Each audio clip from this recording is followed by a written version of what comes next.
Salam sigap dan shalom. Renungan kita pada hari ini, Kamis 8 September 2022, berjudul Kami akan melayani Tuhan. Ayat intinya terdapat di dalam Yosua 24 ayat 15. Tetapi jika kamu anggap tidak baik untuk beribadah kepada Tuhan, pilihlah pada hari ini kepada siapa kamu akan beribadah. Tetapi aku dan seisi rumahku, kami akan beribadah kepada Tuhan. Pena Inspirasi menuliskan yang dimaksud dengan judul renungan kita pagi ini, kami akan melayani Tuhan, adalah jawaban atas pertanyaan, siapakah yang mau, agar mau datang menghampiri tata kasih karunia Allah dan mengalami kasih-Nya yang tiada bandingnya itu adalah sebagai berikut. Pertama, setiap orang perlu bersikap seperti Yosua, kami akan melayani Tuhan dengan cara mentaati hukum-Nya, yaitu memelihara hari Sabat sebagai satu tanda antara Tuhan dengan umat-Nya dan juga sebagai suatu ujian kesetiaan mereka kepada Tuhan. Allah telah memberikan kepada manusia Sabat sebagai satu tanda antara Dia dengan mereka sebagai suatu ujian kesetiaan mereka. Mereka yang sesudah terang mengenai hukum Allah itu sampai kepada mereka, terus melanggar dan meninggikan hukum manusia di atas hukum Allah pada krisis besar di depan kita, akan menerima tanda binatang itu. Kedua, setiap orang perlu bersikap seperti Yosua.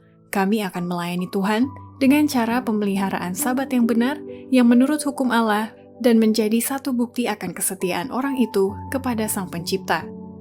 Pada waktu pemeliharaan Sabat yang palsu dijadikan sebagai undang-undang negara yang bertentangan dengan hukum keempat, akan menjadi sebuah sumpah setia kepada kekuasaan yang menentang Allah.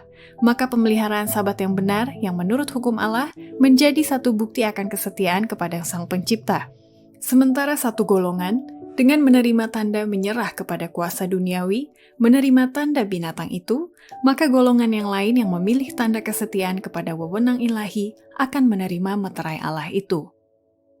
Ketiga, setiap orang perlu bersikap seperti Yosua. Kami akan melayani Tuhan, karena tidak lama lagi akan ada suara yang nyaring dari malaikat ketiga yang mengamarkan manusia terhadap penyembahan binatang dan patungnya untuk membedakan mereka dengan umat Tuhan. Tak seorang pun dipersalahkan sampai mereka memiliki terang itu dan sudah menyadari kewajiban terhadap hukum keempat. Tetapi bila mana perintah itu dikeluarkan untuk memaksakan Sabat yang palsu dan suara yang nyaring dari malaikat ketiga akan mengamarkan manusia terhadap penyembahan binatang dan patungnya, maka ditariklah garis yang jelas antara yang palsu dengan yang benar. Lalu mereka yang masih terus dalam pelanggaran akan menerima tanda binatang itu. Keempat, setiap orang perlu bersikap seperti Yosua. Kami akan melayani Tuhan, karena akan tiba waktunya di mana setiap orang dipaksa untuk memilih antara hukum Allah dan undang-undang manusia. Sementara manusia menolak peraturan yang Allah telah nyatakan menjadi tanda dari kekuasaannya, dan menghormati penggantinya yang telah dipilih Roma sebagai tanda dari kekuasaannya, maka dengan demikian mereka menerima tanda kesetiaan terhadap Roma, yakni tanda binatang itu. Dan baru setelah masalah ini dihadapkan secara jelas kepada masyarakat, dan mereka dipaksa untuk memilih antara hukum Allah dan undang-undang manusia, maka mereka yang terus dalam pelanggaran akan menerima tanda binatang itu. Demikianlah renungan kita pada hari ini, kiranya Tuhan memberkati kita semua.